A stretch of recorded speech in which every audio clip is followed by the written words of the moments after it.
met Mike 56 years ago. And my girlfriend wanted me to come, excuse me, hear this really good singer. And I said, and she kept pestering me. And so I went and I walked in, the band was playing, he was singing, and during the break, he came and said hello, and he had the best personality of anyone I ever met. He had 100 friends, I think most of them were there, and plenty of girls that wanted to speak to him. And I got home and I thought, how am I ever going to get him? But he made an impression on me, a big impression. And it took me 7 years to get him. At one point, when we were dating, he fell in love with a big challenge, and I lost him, but I never forgot him. And 4 years later, he called me, and he said, I picked the wrong one. And if you'll take me back, I'll never leave you again. And he never did. So, it was very important to Mike to be confident on the outside. But on the inside, he was shy, and he was sometimes nervous and insecure, and I was able to help him with that. And he always took care of his family, made so many sacrifices so we could have more, would never spend money on himself. I had to always buy him things, clothes and vehicles and things I knew he would like, and he was always so grateful. And one of the best memories I have about him is that whenever I would get into trouble, Mike was more worldly than I was. I was innocent, and I knew I needed that. And whenever I would get into trouble with finances or a job or a relationship, I'd get real quiet, and I'd try to fix it. But he'd say, Sally, you're so quiet. I know something's wrong. And I finally would tell him whatever it was, he would fix it every single time.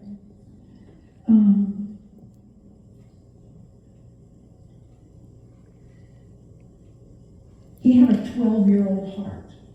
Mike loved to jump around. He loved to tell jokes. He loved to be the class clown. In fact, I would ask him when I started having surgeries and wasn't coming to church anymore, are you behaving at church? And he'd say no, but they still love me. He would sit at home and he would listen to Jonathan Winter tapes and Red Skelton tapes and laugh and laugh and laugh and laugh. And I would go into the room and I would say, Mike, you're never going to grow up. And he'd always say, I don't ever want to grow up. And we didn't have a perfect marriage. Nobody does. Marriage is hard. It's a work of art for life. But my mother always said, when we stayed with her, the thing that I admire about you and Mike the most is that you not only love each other, you have heart for each other.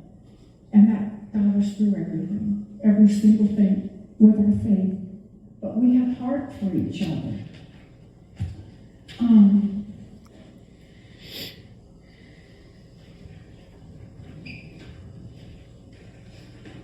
We all have such a fragile grip on life, and it's so important that we never forget that.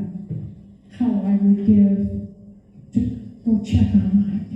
I know I don't need to, but if I could go just check on him, or he could just come back for 10 minutes, and I could talk with him and tell him what's on my heart.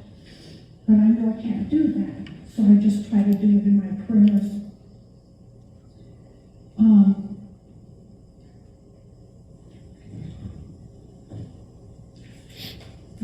talk about the sum of a man. Mike wasn't perfect, and I wasn't perfect. I could be demanding because I wanted things to be right and perfect, the yard, the house, the inside of the house. But we were kindred spirits because we saw each other's hearts, and that's what made us so strong, and that's what made us get through everything.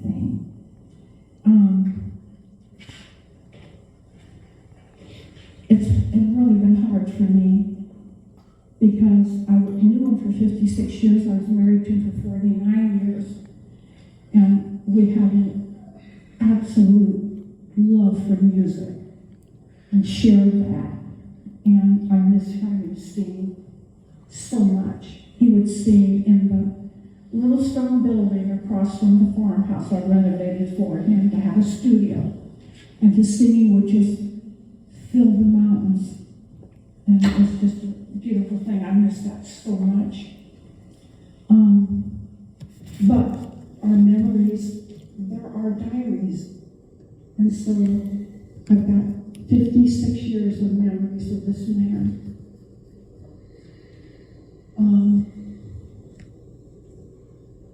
I truly believe this. I always have my whole adult life, that heaven is just a short step next door. And one day I'll go and I'll see him again.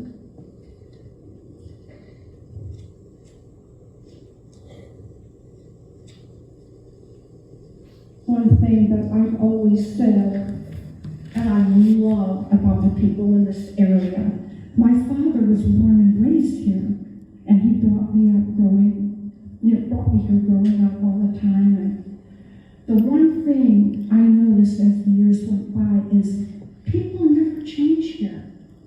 It's such a beautiful thing. They never change. You can always count on the people here. And he'd never been here. And he said, "When are we going to retire?" And at the time, he couldn't find it on the atlas. He didn't know what to think. But I knew he would love the people, and I knew he would love the mountains. I want to read something to you that his band member sent me, which is so indicative of Mike's character.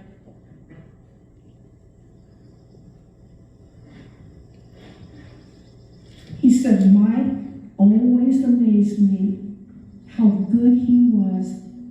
He was one of those people that were just born with it. As good as he was, he never had to be the star of our band. He was always happy to just be one of the band. That's why we always got along so great all those decades. None of us had to be the star. That's why so many other bands break up. We were truly like brothers." So I really appreciate that when he sent me that. I know that Mike is not really gone. He might even be here right now. We just don't know. But he might be. But I do know this. As long as the people who love us remember us, we are immortal. And that thought gives me peace. Thank you so much.